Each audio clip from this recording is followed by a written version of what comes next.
Friends, generally, I want to make this video.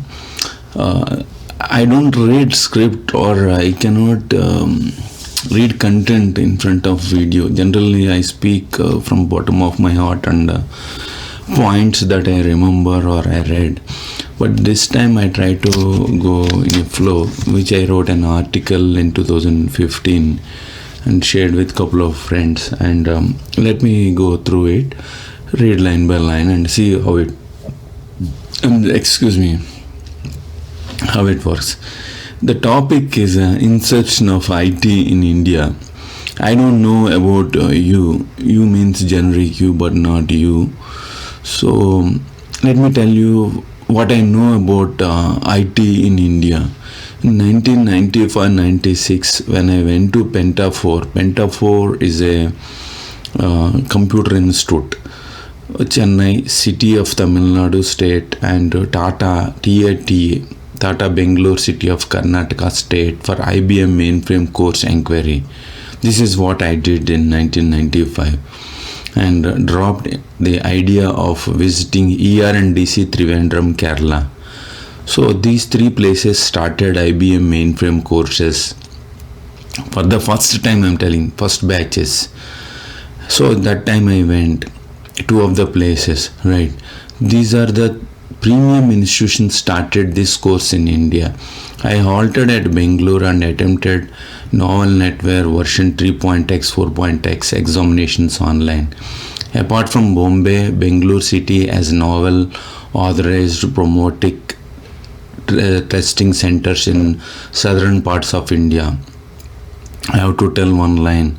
So in Hyderabad, we gave money to internet caves and stand in long line in Banjarals Road number 12. Then that guy gave email printout. Somebody sent from US or whatever. So that was the demand in 1995. So even I take a bus to Bangalore to write emails, man. Apart from Mumbai, I told, right? So I do also write Microsoft 5 papers at NIT Bangalore. So there was huge demand for NT server, new technologies, server 4.x and Microsoft Exchange papers. Only two papers, high demand. And I found out when went to the airport to send off my friends who passed MCSE just after BTech in 1996. He's from Dilshuk Nagar, Hyderabad. I also met the guys in my classroom. We visited from Canada just to do MCSE and returned within that cost of the training in Canada. That's what people came from Canada told me.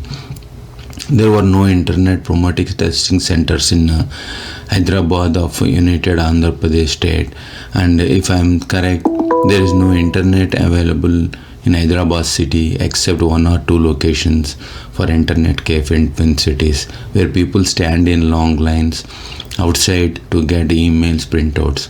Now you can find out rook and corner of the streets in twin cities for those examination centers.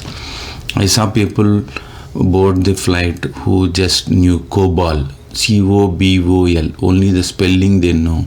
They boarded the flight. Vijayawada of AP state based men started organizations called body shopping centers here or become billionaires in no time. Here means U.S.C, I think. Later everybody copied their model to infiltrate Indians through H1B visa program. In 1998-99, I heard stories that people failed in education but board the flight to U.S.A with fake BTech degree certificates printed at Hyderabad Old City. The result is 99 March onwards, many have AFU stamps on the last page of their Indian passports and had given 221G forms outrightly across US consulate centers in Chennai and asked to get out. Among them, many are from Sachem Computers Company, some guys from other MNCs, and a few friends working in Singapore too were affected. Many never get ESA visas even today. They didn't get. In fact, this trend continued till 2008 to 2010. 2010, I mean. If education and work experience is from Hyderabad, it is highly skeptical to get visas those days. That's the reason many were advised by educational consultancies in Hyderabad students to go to Mumbai and Delhi for US visa interview, either for F1 and H1B. Some even moved to other parts of India to avoid this shadow of fake people who left for U.S.A. Just a minute.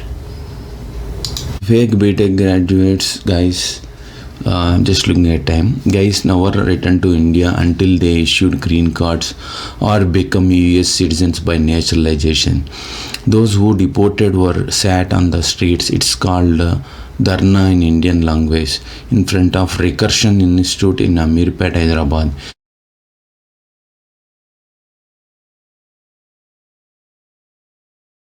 Many Amirpet institutes cheated for fake placement promises on PeopleSoft, which was in boom, and IBM mainframes. If you know anyone entered USA with fake BTech or educational certificate, must complain to INS by email with proof, and they will deport them to India if found guilty. PeopleSoft, I worked as a hardware and network engineer when I passed MCSE and CNE. And I set up a computer lab or training institute in Amirpet day and night. And that institute charged 5 lakh to 10 lakhs for a job and a visa, H1B visa guarantee scheme. And after a month or 2 months when I went there, that institute was not there. So I don't know what happened to the people paid fees. And later I know on a particular location in America, PeopleSoft is there. That's it. NRIs here copy that software and send it to India, and then started pirated software and institutions in Amirpet. That's how Indians are connected in Amirpet. Basically, these people steal and pirate the software and send it to them, and then they start institutions, they take money and they send here. It's a chain, basically mafia chain. So later 2000s, we know Java get into flights. Who knows Java get into flights to USA? Friends told me they work per hour $80 plus, and never know that these guys are working for $25 an hour in those days. So 9/11 impact, Tuesday, September 11, 2001, US market H1B filing issue continued further, and I can say that total system changed here to hire temporary workers on many aspects, and in fact the green card process also tightened, double the scrutiny if I am correct. In 2008 to 9, recession hitting hard, so not much human trafficking between India and USA. Again restarted. So later 1 out of 2 GC holders become a layer or a middleman, basically women supplying broker type in Mumbai, Red Light area, Panvel. Like that Indians are doing who have green card, supplying resumes and fake and take $20 to $60 an hour from F1, OPT, CPT, H1B, H4 EAD, L2 EAD and etc. In 2015, excess H1Bs, no job, fake resume, fake job requirement, fake POs, purchase order, like between the two brokers they write, MSA, master service agreement, fake companies, collecting money for everything through against U.S.C. rules. Kick out Americans, hire H1Bs for the same billing rate, but H1Bs get $25 an hour. Prevailing wage will be $45 an hour, but nobody follows. Indians especially. Americans hate Indians because these Indians who become US citizens by naturalization, minting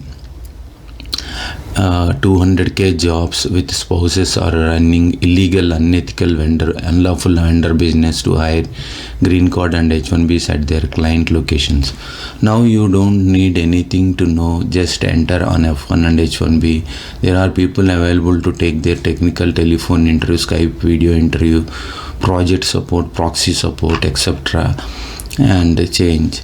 right? Indians always claim we are great and we invented fast aeroplane, but Wright brothers claimed it in USA, etc.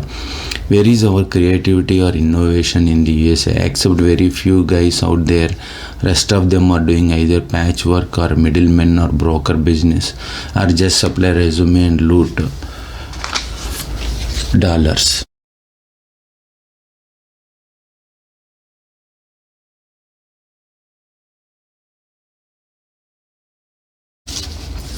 They in turn project as a big hero or god in India, and here throw money to all caste and regional and religion or cultural entertainment functions based groups to show off their names everywhere on the banners, but no help to poor or needy here. Who's looted money? Who's loot? Is it what are the drama? The local media watching it. Story 1.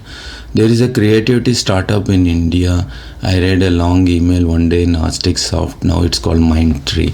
The co-founder wrote an email before he left the organization. He is none other than Govi. We are sorry. We are Govindarajan in brackets Govi. He narrated the story how he started in 1995 with 2 to 4 friends in a small car shed garage. It's called in American accent in Bangalore, and slowly it grows up and transformed as a big company and merged into Mindtree. Now Mindtree merged into L&T. And story 2. I also worked with Mr. Naidu, the core architect of entire IT in high-tech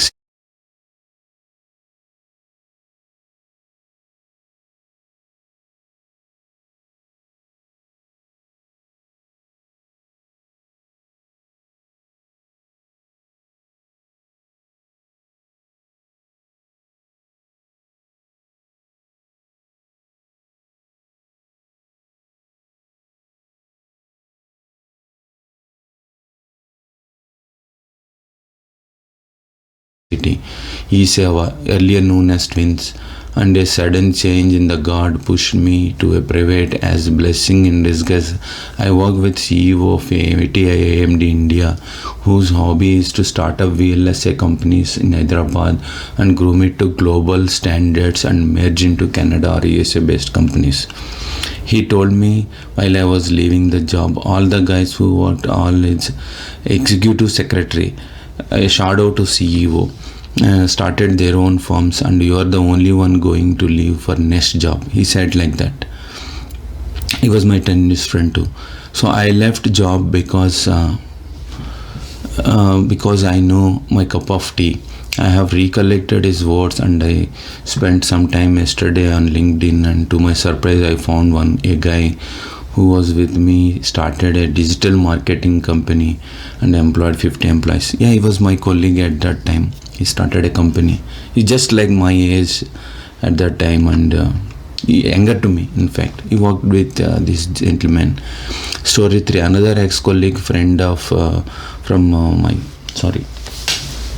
I worked in Godrej 1996 and 97 on HP Unix. So who did his MBA from IIFT? IIFT, you know, right? Foreign trade. Started his farm company, and when this Godrej shut down the branch in Secunderabad, India, and now we visit U.S.C. in economy class instead of business class to save the difference and pay that amount as a gift to his employees back home. He hires the guys on green card who demand 500k for some jobs in New York. He has showed me those resumes. When I went there to meet him in between 2011 to 15. I too remember even today when the company closed, I started my first trials to USA for MBA. Sorry. He aims to start his company there in Bangalore and Karnataka. So I don't see any talent or creativity among Indians here except the people forward resumes, looting from students and H1Bs while they work on full-time jobs with clients, which is while they're working unlawful, unethical, and these things. Rest of the story every Indian knows here better than anyone. Here are entering the jobs and what we are doing at work today. I don't see any reason to be here except sail my immigration boat in the journey of my life, writing confrontational book, which I trigger. Thanks for reading this, Kumar. This I wrote on April 1st, 2015, New York City. So people posted comments. Also, I placed it, and yeah, and then I took a